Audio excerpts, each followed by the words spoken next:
Hello students, welcome to this new topic of economics, and today we are going to discuss SEBI, Security and Exchange Board of India. So this is very important topic for in fact all general competitions and especially for UPSC, IAS preparation and PCS state PCS के लिए बहुत important topic है। And अक्सर अगर हम लोग bank PO की बात करें या जितने भी जनरल कॉम्पिटिशन्स है उसमें टॉपिक छाया रहता है। बट यस, फॉर यूपीएससी ये टॉपिक एक काफी इंपॉर्टेंट टॉपिक है। Security and exchange board of India, जैसा कि हम सब जानते हैं कि after LPG, after 1991 Indian government ने जब हमने कैपिटलिस्ट इकोनॉमी को स्टार्ट किया तो हमने अपने देश के दरवाजे खोले। We open the door of our country and हम लोगों ने जो बाहर के इन्वेस्टर्स थे, एफडीआई, एफआईआई, एफपीआई, उनको इनवाइट करा कि आप इंडिया में आए और पैसा इन्वेस्ट करें। सो इसके लिए हमने एक अलग से टॉपिक हमारा है जिसका नाम है LPG, liberalization, privatization, globalization, and why Indian government was compelled to start LPG or to follow the policy of LPG. That was another most important topic, and we discussed in that slide, in that class, that particular topic, and we discussed about that topic, that why Indian government in 1991, exactly in that particular year, what kind of circumstances Indian government faced at that time, and the economy of India became miserable and deplorable. So that's why we followed the policy of capitalist economy. So उसके बाद हम लोगों ने जब ये देखा कि बाहर से इन्वेस्टर्स हमारे यहाँ पर आएंगे तो वो हमारे यहाँ पर पैसा इन्वेस्ट करेंगे, और देश के दरवाजे जब आप खोल रहे हो तो आपको शेयर मार्केट के लिए एक रेगुलेटर चाहिए। Then that's why we need एक स्ट्रॉन्ग रेगुलेटर। तो हम लोगों ने SEBI, security and exchange board of India की जो स्थापना है, नो डाउट 1988 में हमने इसको स्टैब्लिश कर दिया था। बट जब हमने 1991 में एलपीजी की पॉलिसी को स्टार्ट किया तो उसके बाद हमें लगा कि अब इसको थोड़ा और स्ट्रॉन्ग बनाना चाहिए। तो उस समय ये नॉन स्टैट्यूटरी बॉडी थी, एंड आफ्टर दैट हम लोगों ने इसको स्टैट्यूटरी बॉडी बनाया। स्टैट्यूटरी बॉडी का मतलब होता है कि एक तरह से इसको पार्लियामेंट्री एक्ट के थ्रू इसको स्टैब्लिश किया 1992 में। बड़ा इंपॉर्टेंट क्वेश्चन है, बहुत सारे जनरल कंपटीशन में क्वेश्चन पूछा जाता है कि सेबी का ओरिजिन 1988 में हुआ, तो 1992 में इसको क्या किया गया। तो आप बोलेंगे इसको एक तरह से स्टैट्यूटरी बॉडी से पहले जब ये नॉन स्टैट्यूटरी है तो इसका मतलब है कि गवर्नमेंट ने अपने दम पर, कैबिनेट ने अपनी कंसेंट से इसको फ्रेम किया, इसको डिजाइन किया। लेकिन जब आप पार्लियामेंट्री एक्ट के थ्रू इस बॉडी को डिजाइन करने जा रहे हो, इसकी फॉर्मेशन करने जा रहे हो, इसको फ्रेम कर रहे हो, इसके rules and regulation, it means आपने इसको और शक्तियां दे दी। यानी इसके तर्कश में आपने ब्रह्मास्त्र डाल दिया, पाशुपास्त्र डाल दिया, ताकि अब ये और अच्छे से आने वाले इश्यूज के साथ अच्छे से टैकल कर पाए और उनके साथ जो है किसी भी इन्वेस्टर को इनफैक्ट कोई प्रॉब्लम ना हो, या कोई बहुत बड़े घोटाला या कोई स्कैम होता है तो उसको सेबी अच्छे से हैंडल कर पाए। So well, let us start. SEBI के जैसे भी मैंने आपको ओरिजिन बताया 1988, बट 1992 में इसको स्टैट्यूटरी बॉडी बनाया गया। सो वेल, स्टार्ट करते हैं टॉपिक को। तो सबसे पहले सेबी का मीनिंग अगर हम देखें तो आप देख सकते हैं यहाँ पर SEBI full form is Security and Exchange Board of India. Well, SEBI is a statutory regulatory body established by the government of India to regulate the securities market in India and protect the interests of investors in securities. It also regulates the functioning of the stock market, mutual funds, etc. Well, अब यहाँ पे एक picture तो हमें clear है कि सेबी का जो ओरिजिन है, उसका मेन ओरिजिन का जो पर्पस था वो यही था कि जितने भी हमारे, जब हम बात करें अपने शेयर मार्केट की, तो हमारे शेयर मार्केट में जितनी भी डील होती है, जो भी इन्वेस्टर हमारे यहाँ पर आए, he or she and that particular organization must registered under SEBI. SEBI के अंदर उसका रजिस्ट्रेशन हो ताकि पता हो कौन पैसा इन्वेस्ट कर रहा है, कौन पैसा विड्रॉ कर रहा है, शेयर मार्केट में किसी के साथ कोई चीटिंग तो नहीं हो रही। तो काइंड ऑफ एक watch dog, kind of regulator, kind of ombudsman आप बोल सकते हो। जैसे हम बोलते हैं आरबीआई का बैंकिंग ऑम्बुड्समैन। आरबीआई क्या है? बैंकिंग सेक्टर का रेगुलेटर है। PFRDA pension fund regulatory development authority means pension fund का रेगुलेटर है। या जब हम लोग बात करते हैं IRDA की, इंश्योरेंस रेगुलेटरी डेवलपमेंट अथॉरिटी, तो मींस इंश्योरेंस सेक्टर का वो एक वॉचडॉग है, रेगुलेटर है। तो उसी तरह से अब हम सेबी के बारे में बात कर रहे हैं, जो शेयर मार्केट का रेगुलेटर है। तो सेबी की फुल फॉर्म आपने देख ली। 1988 में, जैसा मैंने आपको बताया, 1988 में इसका ओरिजिन हुआ, एंड फिर उसके बाद 1992 में इसको हमने और शक्तियां और पावर देकर इसको हमने स्टैट्यूटरी बॉडी के रूप में फ्रेम करा और उसको डिजाइन किया और इसको वेल एस्टैब्लिश किया। फाइन, सो आगे चलते हैं और देखते हैं आगे next, what is SEBI and its function. अब बात करते हैं सेबी के फंक्शंस क्या हैं, या सेबी की अगर हम लोग बात करें तो सेबी एग्जैक्टली काम क्या करता है। So well, the Security and Exchange Board of India is a statutory and regulatory body, ठीक है, established by the Government of India in 1992 to regulate the security market in India and protect the interest of investors in security। जैसे मैंने आपको बताया कि जो investor यहाँ पर आए, जैसे अब हम अपने देश के दरवाजे खोल रहे हैं, we are going to open the door of our country and we are inviting investors that please come in India and invest। तो हमें एक सिक्योरिटी देनी है इन्वेस्टर को, क्योंकि जो फॉरेन कंट्री का इन्वेस्टर इंडिया आ रहा है उसको हमें ये सिक्योरिटी देनी है कि सर आप आए, आपको यहाँ पे कोई टेंशन नहीं होगी, कोई आपके साथ घोटाला नहीं होगा, कोई चीटिंग नहीं होगी, क्योंकि हमारा एक रेगुलेटर सेबी यहाँ पे बैठा हुआ है। ठीक है, SEBI has the power to regulate and perform functions such as check the books of accounts of stock exchanges and call for periodical returns approved by laws of stock exchanges, inspect the books of financial intermediaries such as banks, compel certain companies to get listed on one or more stock exchanges and handle the registration of brokers। तो यानी कि one by one अगर हम लोग देखें तो इसका function क्या है। मीन सबसे पहले बात अगर करें तो यहाँ पर SEBI has the power to regulate and perform functions such as check the books of account। तो सबसे पहले जो accounts की books हैं उनको चेक करना, accounts of stock exchange, ये बहुत इंपॉर्टेंट है। and call for periodical returns, और periodical returns के लिए कॉल करना, approve by laws of stock exchange, यानी जो भी, जैसे जब हम लोग बात करते हैं ITR, अगर आपने सुना हो इनकम टैक्स रिटर्न, तो इनकम टैक्स रिटर्न क्या होता है कि 31 मार्च तक आपका जो टैक्स है वो ऑलरेडी इनकम टैक्स काट चुका है। जो भी आपके बैंक में FD थी, आपके बैंक का आपने PPF खुलवाया हुआ था, या जो भी इनकम टैक्स डिपार्टमेंट को पता है या पता लगा, उसके according income tax department already deducted your tax. अब नाउ हम बोलते हैं ITR की डेट है फॉर एग्जांपल 31 जुलाई, या अभी एक्सटेंड कर दी, सितंबर कर दी 30 सितंबर। तो अब ITR क्या होता है, ऑलरेडी टैक्स तो कट गया, लोग कहते हैं 31 मार्च तक फटाफट जो है फाइल करना है, हमें टैक्स बड़ा फाइनेंशियल ईयर का एंड होने वाला है। तो फिर ये ITR 31 जुलाई क्या होता है, ITR 31 जुलाई ये होता है कि भाई हम टैक्स आपने हमारा काटा, लेकिन अभी हम आपको कुछ और इन्फॉर्मेशन आपको दे रहे हैं जो आपको नहीं पता थी।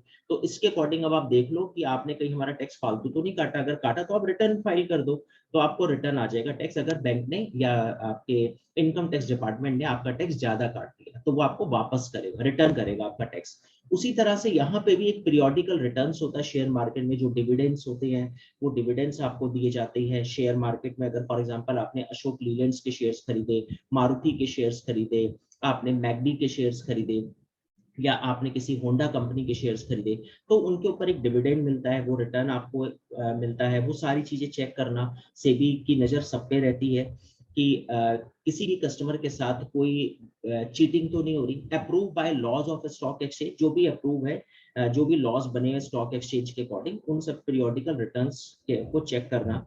Inspect the book of financial intermediaries, जो फाइनेंशियल इंटरमीडियरीज हैं उनकी फाइनेंशियल बुक को चेक करना। ये जैसे अगर मैं बोलूँ तो sharekhan.com का नाम आपने सुना होगा, जो एक तरह से, अगर आपको नहीं पता या क्या ट्रेड करके एक ऐप आया हुआ है, आपको नहीं पता कि यार कैसे ट्रेड करना है, कैसे शेयर्स खरीदने हैं, तो कुछ इंटरमीडियरीज होंगे बीच में जो आपको शेयर मार्केट के थ्रू आपकी डील करवा रहे हैं, सच है जैसे बैंक्स हो गए या सर्टेन कंपनीज हो गई जो लिस्टेड है स्टॉक एक्सचेंज में, वो मतलब, या ब्रोकर्स आप इनको बोल सकते हो, ये अपनी एक हर सेल और बाय पर एक छोटा सा एक ब्रोकरेज आपसे ले लेंगे 0.03%। तो उनको उनकी बुक्स, उनकी फाइनेंशियल अकाउंट्स को भी चेक करने का काम सेबी का है। तो ठीक है, आगे चलते हैं, नेक्स्ट देखते हैं। वेल उसके बाद अब अगर हम देखें तो why SEBI is formed, SEBI का पर्पस क्या था। SEBI was established to keep a check on unfair and mal practices and protect the investors from such malpractices. यानी अगर आप देखेंगे तो सेबी का मेन काम है अनफेयर जो प्रैक्टिसेस हैं, माल प्रैक्टिसेस हैं, यानी कोई किसी से चीटिंग तो नहीं कर रहा, कोई घोटाला तो नहीं हो रहा, कोई किसी के पैसे के ऊपर एक तरह से आपसे कोई फालतू पैसा तो नहीं लिया जा रहा। तो इन सारी माल प्रैक्टिसेस को और उनको फिर और इन्वेस्टर्स के इंटरेस्ट को प्रोटेक्ट करना, ये काम है सेबी का। Well, the organization was created to meet the requirement of the following three groups. अब वो कौन कौन से तीन ग्रुप हैं जिसकी देखभाल, जिनको प्रोटेक्ट करता है सेबी? तो उसमें सबसे पहले है इशू, जो इशूअर्स होते हैं। SEBI works towards providing a market place to the investors where they can efficiently and fairly raise their funds. ठीक है, तो जो इशू करने वाले, जैसे शेयर मार्केट में कोई कंपनी है वो अपने शेयर्स को इशू करती है, तो वो कंपनी जो इशू कर रही है शेयर उनको प्रोटेक्ट करना। इंटरमीडियरी जैसा भी हमने डिस्कस किया, बैंक हो सकते हैं, कोई ऑर्गेनाइजेशन हो सकती है, ब्रोकर्स हो सकते हैं। SEBI works towards providing a professional and competitive market to the intermediaries, उनको भी प्रोटेक्ट करना। एंड उसके बाद then SEBI protect and supplies accurate information to investor, और इन्वेस्टर को एक एक्यूरेट इंफॉर्मेशन मिलती रही। यानी अब सेबी ने क्या रूल्स बना दिए हैं, क्या अब नए रूल्स एंड रेगुलेशन है सेबी के, उन सब की इंफॉर्मेशन एक आम इन्वेस्टर को, यानी जैसे अगर मैं इन्वेस्ट कर रहा हूँ शेयर मार्केट में, तो मैं इन्वेस्टर हूँ, मैंने जिस कंपनी के शेयर खरीदे, जिसने एलआईसी ने अगर आईपीओ अपना इशू करा है तो एलआईसी एक इशूअर हो गई, और शेयर खान के थ्रू मैंने एलआईसी के शेयर्स लिए, एलआईसी का आईपीओ लिया, तो शेयर खान एक इंटरमीडियरीज हो गया। फाइन, सो वेल, ठीक है, यहां तक मेरे ख्याल से क्लियर है सब। अब आगे चलते हैं, नेक्स्ट पर आते हैं। वेल, यहाँ पे एक बार फिर से अगर देख ले फंक्शंस, तो regulating the business in stock exchange and any other securities market, बिल्कुल सिक्योरिटी मार्केट को रेगुलेट करना। Registering and regulating the working of intermediary society with security market, यानी रजिस्ट्रेशन करवाना। फॉर एग्जांपल अगर बैंक बीच में इंटरमीडियरी है, या कोई कंपनी शेयर मार्केट में कूदना चाहती है, तो उसका रजिस्ट्रेशन का सारा काम सेबी के द्वारा किया जाएगा। Registering and regulating the working of collective investment schemes including mutual funds. Mutual funds क्या होते हैं, ये भी हम आगे डिस्कस करेंगे। वेल, इन्वेस्टमेंट स्कीम्स होती है म्यूचुअल फंड्स के अंदर। फॉर एग्जांपल मैं म्यूचुअल फंड मैनेजर हूं, और मैंने 10 लोगों को बोला कि सर आप थोड़ा थोड़ा मुझे पैसा दें, मैं आपका पैसा, आप सब मेरे को 10-10 रुपए दें। 10 लोगों ने मुझे 10-10 रुपए दिए, मेरे पास 100 रुपीज आ गए। मैं म्यूचुअल फंड मैनेजर हूँ, अब मैं वो 100 रुपीज अलग अलग कंपनियों में इन्वेस्ट कर रहा हूँ, ताकि किसी को घाटा ना हो। किसी एक कंपनी में मैं वो 100 रुपए इन्वेस्ट नहीं करूंगा। मैंने जो आपने मेरे को 10 रुपए दिए, उसके 2 रुपए से मैंने किसी कंपनी के शेयर खरीदे, 2 रुपए से किसी कंपनी के शेयर, 2 रुपए से किसी कंपनी के शेयर्स खरीदे, यानी कुल मिला के कलेक्टिवली इन्वेस्टर्स के पैसे को मैंने इन्वेस्ट किया। और वो एक स्कीम है, उस पर्टिकुलर स्कीम में जब मैं पैसा इन्वेस्ट कर रहा हूं, तो उसका रजिस्ट्रेशन और उसका रेगुलेशन सेबी करेगा। यानी मेरा रजिस्ट्रेशन और मेरा रेगुलेशन सेबी करेगा कि कहीं ये जनता के पैसे के साथ कोई चीटिंग ना कर दे। तो जो म्यूचुअल फंड मैनेजर्स होंगे, हेज फंड्स मैनेजर होंगे, उन सबको सेबी देखेगा। ठीक है, आगे चलते हैं। Promoting and regulating self regulatory organisations, promote करता है, रेगुलेट करता है सेल्फ रेगुलेटरी ऑर्गेनाइजेशंस। कुछ नई ऑर्गेनाइजेशन अगर आती है शेयर मार्केट में, तो उनको ये प्रमोट करता है। जैसे कुछ नई ऑर्गेनाइजेशन, कुछ नए फंड मैनेजर्स आ जाए, कुछ नए म्यूचुअल फंड्स मैनेजर आ जाए, वो रजिस्ट्रेशन करवाना चाहते हैं, तो उनको प्रमोट भी करता है कि प्लीज आप आए और लोगों के पैसे को इन्वेस्ट करें, अगर आपके अंदर इतनी कॉम्पिटेंस है।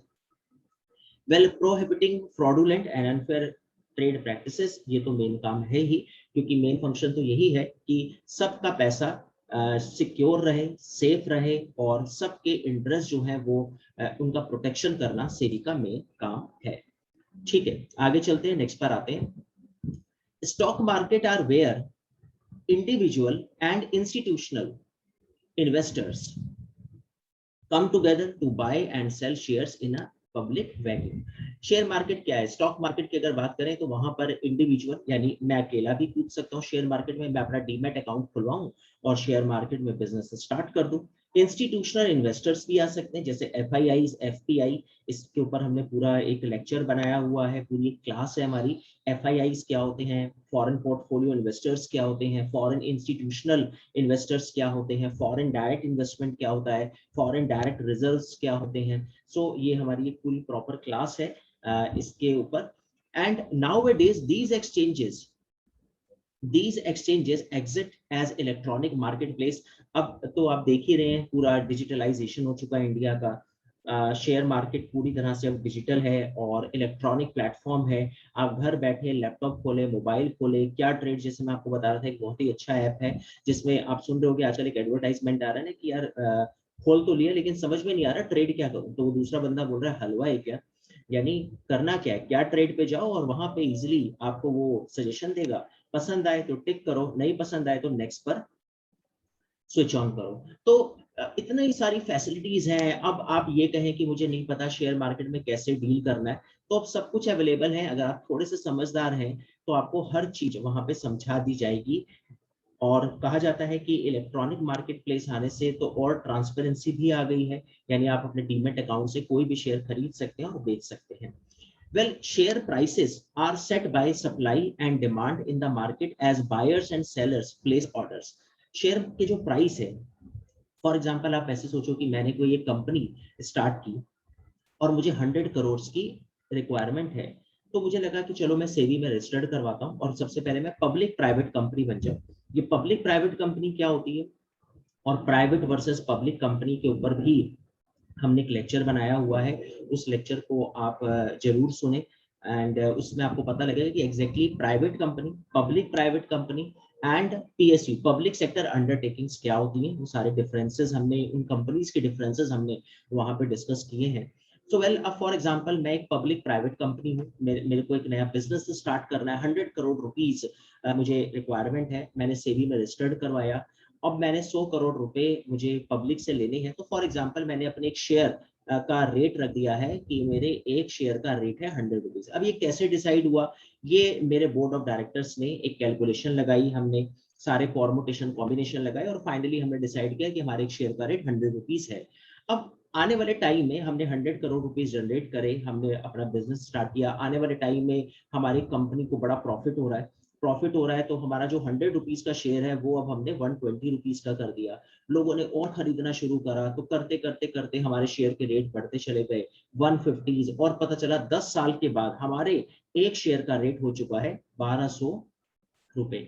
यानी अगर मैं ऐसे बात करूं कि 2010 में अगर किसी ने मेरी कंपनी के शेयर्स खरीदे थे और उसने 10 शेयर्स लिए थे, तो उसका आज उस समय रेट था 1000। और अगर उसने नहीं बेचे 10 साल, तो आज उसके पास अगर वो 10 शेयर हैं तो उनका रेट हो चुका है, तो आप देख सकते हैं 1000 से वो 12,000 रुपए उनके शेयर के रेट हो चुके हैं। तो डिपेंड करता है कि कितनी डिमांड है आपके शेयर्स की, आपकी कंपनी कितना प्रॉफिट जनरेट कर रही है। जितना आपकी कंपनी प्रॉफिट जनरेट करेगी, जितने आपकी कंपनी की डिमांड बढ़ेगी, उतने ही ज्यादा आपके शेयर्स के प्राइसेस बढ़ते चले जाएंगे, यानी इंक्रीज होते चले जाएंगे। So that is the game of supply and demand. Fine. So well, आगे चलते हैं, नेक्स्ट पर आते हैं। Order flow and bid ask spreads are often maintained by specialist और market makers to ensure an orderly and fair market. अब ये जो ऑर्डर फ्लो है, बिड आस्क स्प्रेड्स हैं, यानी कितने इसकी बिड से स्टार्ट किया जाए, कितने से शेयर का प्राइस स्टार्ट किया जाए, ये मेंटेन किया जाता है स्पेशलिस्ट, जो मैंने अभी आपको ऑलरेडी बताया, बोर्ड ऑफ डायरेक्टर्स की टीम होगी। यानी मैं कंपनी का डायरेक्टर हूँ, मेरे साथ और मेरे पार्टनर हैं, उन्होंने उनके कुछ हमने एक्सपर्ट्स हायर किए। फॉर एग्जांपल हो सकता है हमारे पास पैसा हो, बिजनेसमैन हो और हम 8वीं फेल हो, हमने अपने टाइम में पढ़ाई नहीं करी, बहुत पैसा था लेकिन हमने अपना बिजनेस स्टार्ट किया, अता पता हमें कुछ नहीं, बस हमें पता है पैसा कहाँ लगाना है, बिजनेस माइंडेड हैं हम लोग, लेकिन कैलकुलेशन क्या होती है वो हमने सब सीए और अपने एक्सपर्ट्स हायर करे, उनसे पूछा बताओ हमारे शेयर का रेट कितना होना चाहिए, ऑर्डर फ्लो कैसे करते हैं, बिड आस्क स्प्रेड कैसे, अपने पहले शेयर का प्राइस, जब हम अपना पहला आईपीओ निकालें, इनिशियल पब्लिक ऑफर निकालें, तो उसको किस तरह से हमें मेंटेन करना है, वो सारी चीजें हमें स्पेशलिस्ट बताते हैं। फाइन, चलो आगे चलते हैं, नेक्स्ट पर आते हैं। वेल, उसके बाद डीमेट अकाउंट की बात करते हैं। डीमेट अकाउंट एक बहुत इंपॉर्टेंट अकाउंट है। जैसे मैंने अभी आपको बताया कि मैं एक इंडिविजुअल हूँ और मुझे शेयर मार्केट में डील करना है, तो मुझे दो चीजें चाहिए। नंबर एक बात तो ये कि कोई मुझे बताए कि कैसे ट्रेड करना है। तो मेरे पास दो ऑप्शन है, या तो मैं शेरखान.com के साथ जुड़ सकता हूँ, शेरखान वालों के साथ जो मुझे गाइड करे, उनका एक फाइनेंशियल कंसल्टेंट आपको मिल जाएगा, या हो सकता है कि मैं क्या ट्रेड ऐप पे चला जाऊं और वहां पे सीधा ट्रेड स्टार्ट करूं। लेकिन फॉर एग्जाम्पल मुझे मुझे होंडा कंपनी के शेयर्स खरीदने हैं, या मुझे जेके सीमेंट के शेयर्स लेने हैं। तो अगर मुझे शेयर्स लेने हैं तो मैं कैसे शेयर्स लूंगा, कैसे उनको पे करूंगा, और फिर मैं शेयर्स बेचूंगा कैसे? क्या मैं अपने सेविंग अकाउंट के थ्रू ये सारी डील करूंगा? नहीं, सेविंग अकाउंट तो बैंक का अकाउंट है। तो इसका मतलब शेयर मार्केट का भी एक अकाउंट होता है जिसको हम लोग डीमैट अकाउंट बोलते हैं। डीमैट अकाउंट एक तरह से काइंड ऑफ सेविंग अकाउंट है। जैसे आप अपने बैंक में एक सेविंग अकाउंट खोलते हो, आप उसमें पैसा डालते हो, उसमें से पैसा निकालते हो, उसके ऊपर आपको ब्याज मिलता रहता है, तो बैंक के साथ आप जुड़े हुए हो। ऐसे आप शेयर मार्केट से साथ अगर जुड़ना चाहते हो तो आपका एक डीमैट अकाउंट होगा, उसका लॉगिन आईडी और पासवर्ड होगा। अब ये खुलता कैसे है? आप किसी भी बैंक के थ्रू अपना सेविंग अकाउंट, अगर आपका बैंक ऑफ बड़ौदा में है, आईसीआईसीआई में है, एचडीएफसी में है, जिस बैंक में आपका सेविंग अकाउंट है, आप उसको बोलो सर मेरे डीमेट अकाउंट खोल, तो वो बैंक आपका एक डीमेट अकाउंट खोल देगा। उस डीमेट अकाउंट में आपका लॉगिन आईडी पासवर्ड होगा जैसे आपका सेविंग अकाउंट में होता है। उसके बाद सेविंग अकाउंट से आप कुछ पैसा यहाँ पे ट्रांसफर कर दो डीमेट अकाउंट में, उसके साथ अपना सेविंग अकाउंट आप लिंक कर सकते हो। अब जैसे फॉर एग्जांपल आपने होंडा के शेयर्स खरीदे, आपने डीमेट अकाउंट खोला, वहां पे कई सारी कंपनीज के फ्लक्चुएट कर रहे हैं, या जो कुछ कंपनीज होती हैं ब्लू चिप कंपनीज होती हैं, अगर आपको पता है कि ये कंपनी ब्लू चिप्स हैं, तो आप अपने डीमेट अकाउंट में ऑलरेडी उन कंपनीज को आपने उनको रजिस्टर्ड कर लिया, मतलब अपने अकाउंट में ले लिया, तो वो उनके प्राइस जो है शेयर्स के वो शो करता रहेगा। अब आपको, आप इंडिविजुअल कर रहे हो तो ठीक है, अगर आप किसी के साथ जुड़े हो इंटरमीडियरीज के साथ, तो वो आपको बताएगा कि सर आप येस बैंक के शेयर ले लो, सर आप होंडा के शेयर्स ले लो, या आप केमिकल फर्टिलाइजर्स के आप शेयर्स ले लो। सर अभी ये फॉर एग्जांपल 74 रुपीज का है और उन्होंने सजेशन दिया कि सर अगले साल इसके रेट हो सकता है डबल हो जाए। तो अब आप क्या करोगे, आप केमिकल फर्टिलाइजर्स पे जाओगे, उस पर क्लिक करोगे, वो पूछेगा कि उसका रेट शो होगा फॉर एग्जांपल 74 रुपीज। अब वो पूछेगा कि क्या करना है आपको, बाय करना है सेल करना है, तो आपने तो खरीदने हैं, तो आपने बाय पे क्लिक कर दिया। जैसे ही आपने बाय पे क्लिक किया, वो पूछेगा आपको कितनी क्वांटिटी लेनी है। आपने अभी, आप चूंकि न्यू कमर हो, बिगनर हो, तो आपने कहा सर मैं अभी 2 ही लेता हूँ, ज्यादा खर्चा मैं करना नहीं चाह रहा, तो आपने कहा मुझे 2 शेयर्स लेंगे, तो 2 शेयर्स के अकॉर्डिंग आपका रेट बैठा फॉर एग्जाम्पल 148 रुपीज। अब 148 रुपीज के तो आपका शेयर का रेट हो गया, इसके ऊपर टैक्स लगेगा, और अगर ब्रोकरेज है तो ब्रोकरेज जो जिसके थ्रू आप ये सब कर रहे हो, तो वो 0.03 कुछ परसेंटेज ब्रोकरेज होगी, कुछ इसके ऊपर टैक्स होगा। फॉर एग्जाम्पल सब करके आपका 151 रुपीज आपका बैठा। तो अब वो पूछेगा कि आपसे नेक्स्ट ऑप्शन ये होगा कि आपके डीमेट अकाउंट में 151 रुपीज रखे हैं, आपने सेविंग अकाउंट से डीमेट अकाउंट में फॉर एग्जांपल 200 रुपए ट्रांजैक्शन किया, और ये एनईएफटी आपने डीमेट अकाउंट में डाल दिया, आपने कहा सर 200 रुपए मेरे अकाउंट में है, तो आप उस पर क्लिक करोगे, तो ये 151 रुपीज आपके डीमेट अकाउंट में, जो आपका अकाउंट है वहां से 200 रुपए कट जाएंगे, और आपका जो भी बैलेंस वहां पे बचता है वो 49 रुपीज आपका बैलेंस शो कर देगा डीमेट अकाउंट में, और यहाँ पे आपकी बास्केट में दिखा देगा कि आपके पास 2 शेयर्स आपकी बास्केट में आ गए। अब आपके डीमेट अकाउंट की जो स्टोरी है वो ये है कि आपकी इक्विटी बोलते हैं इसको, ये जो शेयर्स में आप डील करते हो इसे इक्विटी बोलते हैं। यानी अब आपके बास्केट में 2 शेयर्स रखे हैं केमिकल फर्टिलाइजर्स के या जिसके भी आपने खरीदे, 49 रुपीज आपका डीमेट अकाउंट में बैलेंस है। इन फ्यूचर आपको लगा कि यार इसका रेट 174 हो गया, और आपको जो सजेशन दे रहा है उसने बोला सर अब आप बेच दो, इससे ज्यादा ये ऊपर जाएगा नहीं, आने वाले टाइम में मानसून खराब आने वाला है और इसके रेट गिरेंगे, तो सर बेस्ट टाइम है, पर शेयर आपको 100 रुपए का प्रॉफिट हो रहा है, आप इसको बेच दो। तो आप दोबारा से उस पर क्लिक करोगे, वो पूछेगा बाय एंड सेल, इस बार आपको सेल करना है, वो पूछेगा कितनी क्वांटिटी, आपने कहा 2 जो है मुझे शेयर्स बेचने हैं, आप उस पर क्लिक करोगे, आपके 2 शेयर्स आपकी बास्केट से हट जाएंगे, और आपके अकाउंट में 174 मल्टीप्लाई 2 आपके अकाउंट में पैसा आ जाएगा।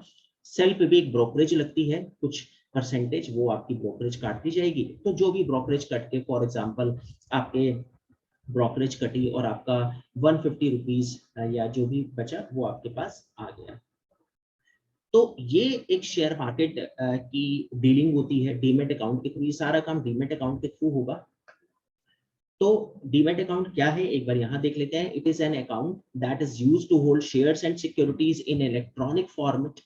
इलेक्ट्रॉनिक फॉर्मेट जैसा भी हमने डिस्कस किया, the purpose of opening a demat account is to hold shares that have been bought or dematerialized, converted from physical to electronic shares, thus making share trading easy for the users during online trading. तो online trading अगर आपको करनी है तो demat account best है। और आप देख सकते हैं यहाँ पर इस इमेज से कि eliminates the risk of proper based shares certificates यानी एक तरह से eliminate the risk, demat account से कोई रिस्क नहीं होगा क्योंकि इलेक्ट्रॉनिक फॉर्म में ट्रांसपेरेंसी है। कन्वीनियंट है शेयर स्टोरेज एंड ट्रांसफर, जैसे मैंने आपको बोला शेयर आपकी बास्केट में आ गए, आपने सेल कर आपकी बास्केट से निकल गए। Bonus stock splits gets automatically updated, हर चीज अपडेटेड रहेगी। उसके ऊपर कोई डिविडेंड आ रहा है, आपने 2 साल 3 साल होल्ड किया, उस पे एक प्रॉफिट होता है डिविडेंड, यानी कंपनी जैसे आपने केमिकल फर्टिलाइजर होंडा या किसी के शेयर्स खरीदे तो कंपनी को जितना प्रॉफिट होता है तो वो अपने शेयर होल्डर में वो कुछ कुछ प्रॉफिट बांटती है। भले ही आपने शेयर्स, अभी आपके पास शेयर्स हैं लेकिन वो कुछ प्रॉफिट भी आपको देती रहती है बीच बीच में। एंड स्टोर्स वेरियस इन्वेस्टमेंट्स, आपने और भी कोई इन्वेस्टमेंट्स कर रखी है, आपने डेरिवेटिव्स में पैसा इन्वेस्ट कर रखा है, इक्विटी में कर रखा है, म्यूचुअल फंड्स आपने खरीद रखे हैं, तो सारे इन्वेस्टमेंट आपके डीमेट अकाउंट में आपको शो होंगे। एंड इजी एक्सेस ऑनलाइन, जैसे मैंने बताया बहुत इजी है, लॉगिन आईडी पासवर्ड डाला, आपका demat account open. So this is the story of demat account. Fine, आगे चलते हैं, नेक्स्ट पर आते हैं। अब बात करते हैं अपने इंडिया के स्टॉक एक्सचेंजेस की। वेल ऐसा कहा जाता है कि अब हमारे यहाँ पे शेयर मार्केट का जो जो स्टोरी है, जो हिस्ट्री है, वैसे आप देख सकते हो यहाँ पर establish in 1875 British time period में, when India was the colonial of British empire, way back 1875 Bombay Stock Exchange was established and that was the first stock exchange in Asia. Asia का इनफैक्ट सबसे पुराना stock exchange था, ये सबसे oldest है। And तो फिर ऑब्वियसली इंडिया का तो होगा ही। तो अगर आपसे कभी एग्जाम में क्वेश्चन पूछा जाए कि इंडिया का सबसे पुराना स्टॉक एक्सचेंज कौन सा है, तो आप बोलोगे Bombay stock exchange. So well, BSE, Bombay Stock Exchange Limited, known as Bombay Stock Exchange (BSE), is an Indian stock exchange located at Dalal Street, Mumbai. Mumbai में ये situated है। 1875 में इसका origin हुआ and Asia's oldest stock exchange. The BSE is the world's 10th largest stock exchange with an overall market capitalization of more than $2.2 trillion. तो बहुत बड़ा stock exchange है, बहुत सारी मल्टीनेशनल कंपनीज यहाँ पे लिस्टेड हैं। और आप अगर चाहें तो जिस कंपनी के शेयर्स, देखो अब मैं आपको पहले बता दूं कि क्या होते हैं स्टॉक एक्सचेंज। जैसे फॉर एग्जांपल मुझे रिलायंस कंपनी के या जियो के मुझे शेयर्स खरीदने हैं, फाइन। अब अगर जियो के मुझे शेयर्स खरीदने हैं तो आप ऐसे मानो, बहुत ही सिंपलेस्ट फॉर्म में आपको समझा रहा हूँ कि मैं पहले ये देखूंगा कि ये कंपनी कहाँ की कंपनी है, तो मुझे पता लगा कि ठीक है भाई ये इंडिया की कंपनी है, ठीक है।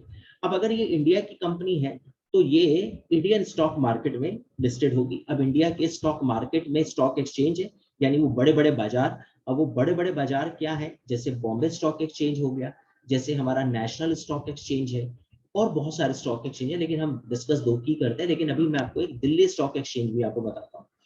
इन दोनों की खास बात क्या है, इन तीनों की, पहले आप इन तीनों की खास बात सुन लें। First stock exchange in India 1875 Bombay stock exchange. LPG के बाद हमने जो पहला स्टॉक एक्सचेंज खोला दैट वाज एनएससी, 1992 अराउंड इसको स्टार्ट किया गया था। यानी after LPG first stock exchange, answer is national stock exchange. After yeah, oldest stock exchange of India, the answer is Bombay Stock Exchange. And after independence, first stock exchange of India, so that is Delhi Stock Exchange, लेकिन अभी ये working नहीं है। तो अभी जब हम discuss करते हैं तो हम बॉम्बे स्टॉक एक्सचेंज और नेशनल स्टॉक एक्सचेंज पे ज्यादा फोकस करते हैं। ये बहुत ही फेमस स्टॉक एक्सचेंज है। तो for example Jio company Bombay stock exchange में लिस्टेड है, और बॉम्बे स्टॉक एक्सचेंज का एक इंडेक्स है जिसको हम लोग सेंसेक्स बोलते हैं, सेंसिटिव इंडेक्स। सेंसेक्स के अंदर फॉर एग्जांपल 50 कंपनीज जो है लिस्टेड है। ऐसी नेशनल स्टॉक एक्सचेंज का एक शेयर मार्केट है जिसको हम लोग बोलते हैं निफ्टी। ये स्टॉक एक्सचेंज होते हैं और इनके अंदर ये शेयर मार्केट्स हैं, सेंसेक्स, निफ्टी। तो आप इसे ऐसे माने कि जैसे ये कंट्री के अंदर ये स्टॉक एक्सचेंज, बड़ा बाजार, कंट्री के अंदर सिटी मुंबई, मुंबई के अंदर एक बड़ा बाजार शेयर मार्केट का, शेयर मार्केट के बड़े बाजार के अंदर ये छोटे छोटे मार्केट्स। उन छोटे छोटे मार्केट्स में सपोज 50 दुकानें, 50 दुकानें, उसमें से एक जियो भी सेंसेक्स में है। तो आप समझ गए, जियो एक दुकान है, वो दुकान इस सेंसेक्स नाम के बाजार में है। ये एक छोटा बाजार है जिसके अंदर 50 दुकानें हैं, 50 शॉप्स है। ये छोटी मार्केट एक बड़ी मार्केट के अंदर है जिसका नाम बॉम्बे स्टॉक एक्सचेंज है। ये सुपर मार्केट, बड़ी मार्केट मुंबई नाम के शहर में है यहाँ पे। और ये शहर कौन सी कंट्री में, इंडिया में। तो आप समझ गए, इंडिया, मुंबई, बीएससी, और उसके अंदर सेंसेक्स। सेंसेक्स के अंदर 50 कंपनीज लिस्टेड है, उसमें से एक जियो कंपनी है और जिसके शेयर्स मुझे खरीदने हैं। तो वेल, इनको स्टॉक मार्केट्स बोलते हैं, जैसे बीएससी का सेंसेक्स बड़ा फेमस है, एनएससी का निफ्टी बड़ा फेमस है, जर्मनी का फ्रैंकफर्ट स्टॉक एक्सचेंज जो है वो बहुत फेमस है, एंड अलग अलग कंट्रीज के अभी हम आगे देखेंगे stock exchanges and stock markets. So well, Bombay stock exchange के बारे में हमें दो बातें बड़ी इंपॉर्टेंट पता लगी। एक तो एशिया का ओल्डेस्ट, मुंबई में सिचुएटेड है, एंड इसका जो कैपिटलाइजेशन है वो $2.2 ट्रिलियन है। ठीक है स्टूडेंट्स, आगे चलते हैं, नेक्स्ट पर आते हैं। वेल, अब हम बात करते हैं नेशनल स्टॉक एक्सचेंज की, जैसा मैं अभी आपके साथ डिस्कस कर रहा था। Is the leading stock exchange of India located in Mumbai Maharashtra, इसीलिए मुंबई को हम फाइनेंशियल कैपिटल ऑफ इंडिया बोलते हैं। NSE was established in 1992 as the first dematerialized electronic exchange in the country, and NSE was the first exchange in the country to provide a modern, fully automated screen-based electronic trading system which offered easy trading facilities to investors spread across the length and breadth of the country. यानी ये पहला हमारा stock exchange था जिसको कहा जाता है कि ये इलेक्ट्रॉनिक एक्सचेंज के फॉर्म में आया, और ऑटोमेटेड स्क्रीन थी इसकी, इलेक्ट्रॉनिक ट्रेडिंग सिस्टम था इसका। And Vikram Limaye is the MD and CEO of national stock exchange. तो नेशनल स्टॉक एक्सचेंज का जो ओरिजिन है वो बहुत इंपॉर्टेंट है। फेरवानी कमेटी की रिकमेंडेशन पे, फेरवानी कमेटी 1991 में एस्टेब्लिश की गई थी, बहुत इंपॉर्टेंट कमेटी थी ये, तो आप इसको जरूर याद रखेंगे, ये एग्जाम में क्वेश्चन आ जाता है कई बार। National stock exchange was established under the recommendation of which committee, then your answer is Pherwani committee. Fine. 1992 after LPG, ये क्वेश्चन इस तरह से आता है, after LPG which stock exchange we establish, your answer is national stock exchange, and CEO MD is Vijay Limaye, and ये first electronic stock exchange भी है India का, और इसके अंदर भी हमारे जो शेयर मार्केट्स हैं वो हैं, जैसे हमने बात करी निफ्टी की, अभी आगे देखते हैं। वेल, आगे चलते हैं। अब अगर बात करें तो जैसा मैं आपको बता रहा था कि बॉम्बे स्टॉक एक्सचेंज में Sensex, also known as S&P Bombay stock exchange sensitive index, और सिंपली द सेंसेक्स, यानी सेंसेक्स बोलते हैं इसको, सेंसिटिव इंडेक्स है, free float market weighted stock market index of 30 well established and financially sound companies listed at Bombay stock exchange. यानी पहले 50 थी, उसके बाद फिर 30s के अंदर ये स्टॉक मार्केट्स हैं, और उसमें अलग अलग कंपनीज लिस्टेड है। So the 30 constituent companies which are some of the largest and most actively traded stocks and representative of various industrial sector of the Indian economy। तो जैसे मैंने आपको बताया कि अलग अलग कंपनीज जो हैं इसके अंदर हैं, 30 कॉन्स्टिट्यूएंट कंपनीज हैं सेंसेक्स के अंदर। फाइन, तो काफी फेमस है बॉम्बे स्टॉक एक्सचेंज का सेंसेक्स इंडेक्स। वेल, आगे चलते हैं, नेक्स्ट पर आते हैं। अब बात करते हैं नेशनल स्टॉक एक्सचेंज की। नेशनल स्टॉक एक्सचेंज की अगर बात करें तो has a total market capitalization of more than $2.27 trillion, making it the world's 11th largest stock exchange. NSE's flagship index, the Nifty 50, a 50 stock index, is used extensively by investors in India and around the world as a barometer of Indian capital market. NSE's flagship index is Nifty 50. A 50 stock index is used extensively by investors in India and around the world as a barometer of Indian capital market. The Nifty 50 index was launched in 1996 by NSE. Means जो 50 index 50 companies हैं वो इसके अंदर listed है Nifty के अंदर, and most important companies हैं, बड़ी बड़ी अच्छी कंपनीज हैं। अगर आपको इसमें से किसी कंपनी के शेयर्स खरीदने हैं तो आप निफ्टी 50 पे जा सकते हो। इसमें कहा जाता है कि पहले 30 थी और उसके बाद उसको 50 किया गया, बीएसई में 50 थी, उसके बाद उसमें 30 कंपनीज फिक्स की गई। फाइन, नेक्स्ट पर आते हैं। अब आगे चलते हैं और आप यहाँ पे अब देख सकते हैं अलग अलग कंपनीज के स्टॉक एक्सचेंज अगर देखें यहाँ पर, तो जैसे न्यूयॉर्क स्टॉक एक्सचेंज NYSE बहुत फेमस है, यूनाइटेड स्टेट ऑफ अमेरिका का NYSE। नेस्डेक जो है वो भी यूनाइटेड स्टेट्स ऑफ अमेरिका का है। नेस्डेक की फुल फॉर्म अगर आप देख सकते हैं यहाँ पर, national association of securities dealers automated quotation. Shanghai stock exchange China का बहुत फेमस है। जापान एक्सचेंज ग्रुप जापान का बहुत फेमस है। हांगकांग स्टॉक एक्सचेंज, ये बहुत फेमस है हांगकांग का।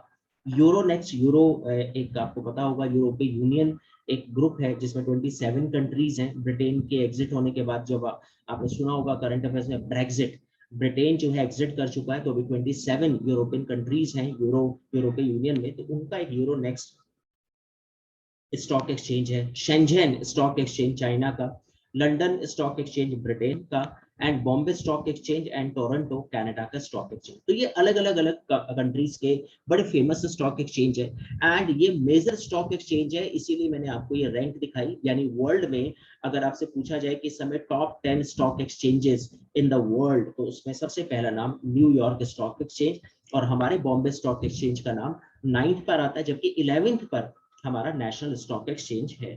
फाइन, तो ये अलग अलग कंट्रीज के बहुत ही बिगेस्ट स्टॉक एक्सचेंजेस हैं। वेल, आगे चलते हैं, नेक्स्ट पर आते हैं। अब बात करते हैं पार्टिसिपेटरी नोट्स क्या होते हैं, इनको समझते हैं। पार्टिसिपेटरी नोट्स की अगर बात करें तो students, participatory notes also referred to as P notes और पीएन। अब ये क्या नोट्स होते हैं, पहले हम इसको अपनी एक सिंपल भाषा में समझ लेते हैं। फॉर एग्जांपल, मुझे किसी कंट्री में पैसा इन्वेस्ट करना है और मैं चाहता हूं कि यार मेरा नाम ज्यादा जो है पता ना लगे, एनोनिमस रहे, यानी अनामता रहे, तो मैं पार्टिसिपेटरी नोट्स के थ्रू पैसा इन्वेस्ट कर सकता हूं। और उस नोट्स के थ्रू अगर मैं पैसा इन्वेस्ट करता हूं तो मेरे बारे में ज्यादा कोई इंफॉर्मेशन नहीं पता लगेगी।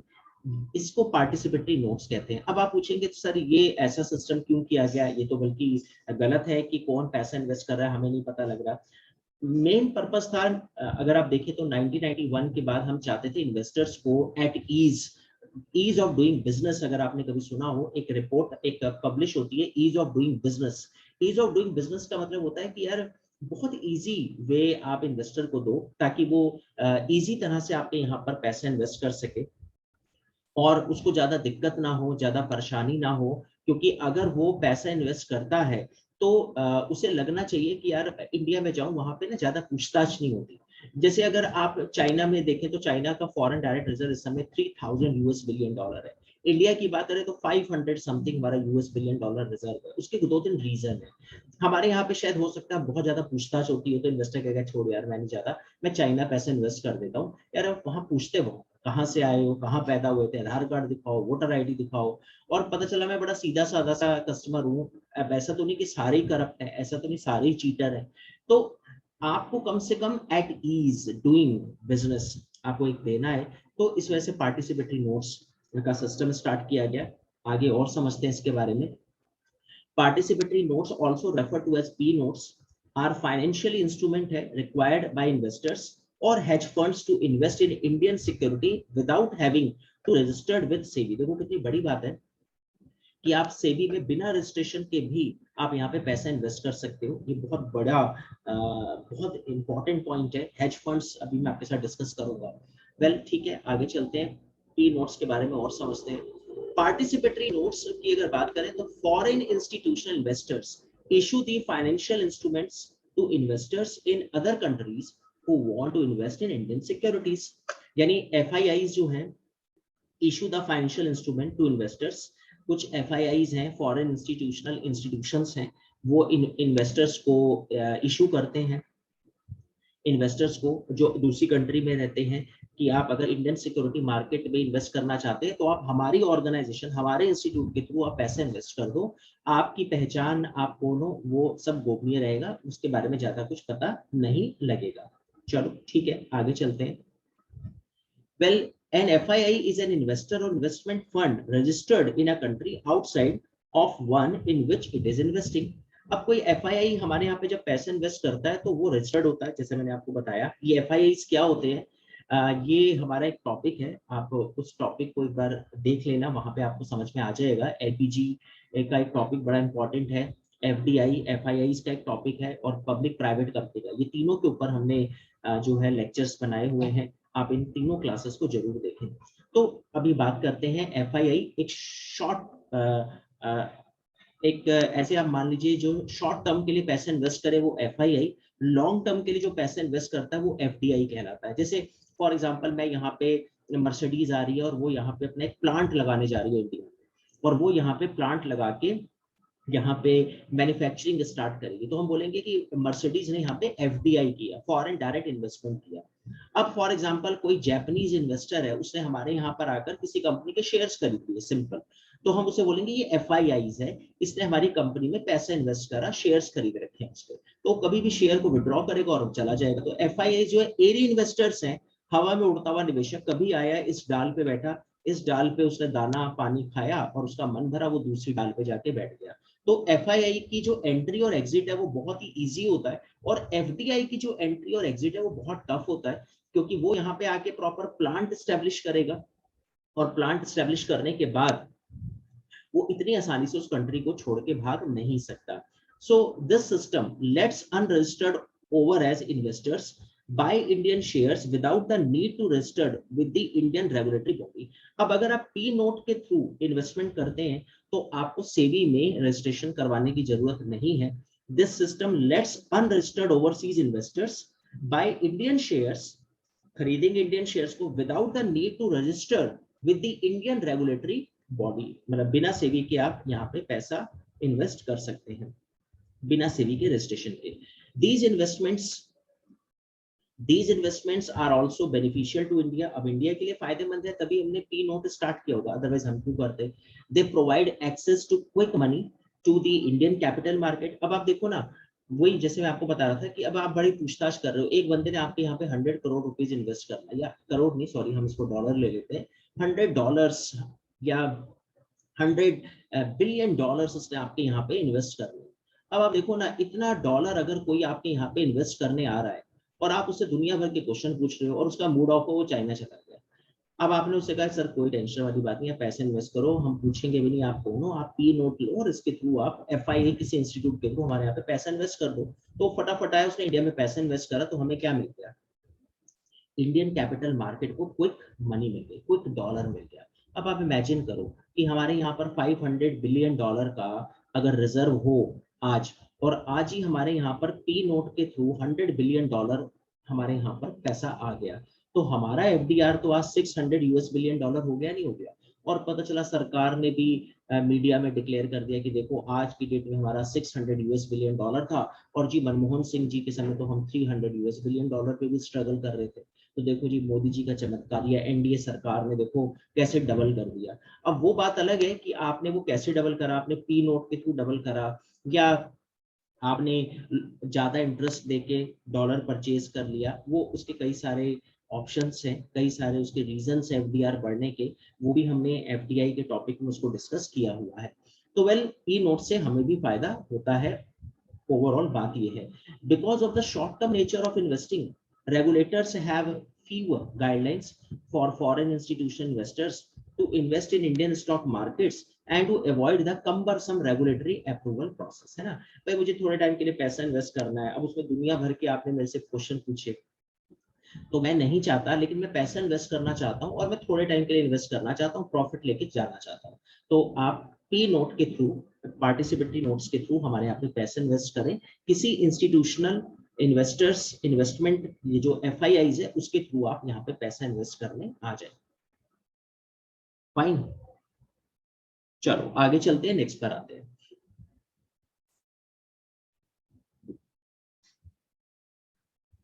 ठीक है, brokers and foreign institutional investors must register with the Security and Exchange Board of India। Brokers हैं, एफआईआईज हैं, उनको बिल्कुल रजिस्टर्ड करवाना है। Participatory note allow non registered investor to invest in the Indian market. FIIs कोई आ रहा है वो बिल्कुल करेगा, ब्रोकर्स हमारे यहाँ पे पैसे इन्वेस्ट करने आ रहा है, बिल्कुल को रजिस्ट्रेशन करवाना है। लेकिन पार्टिसिपेटरी नोट जो है वो अलाउ करता है नॉन रजिस्टर्ड इन्वेस्टर्स को to invest in Indian market.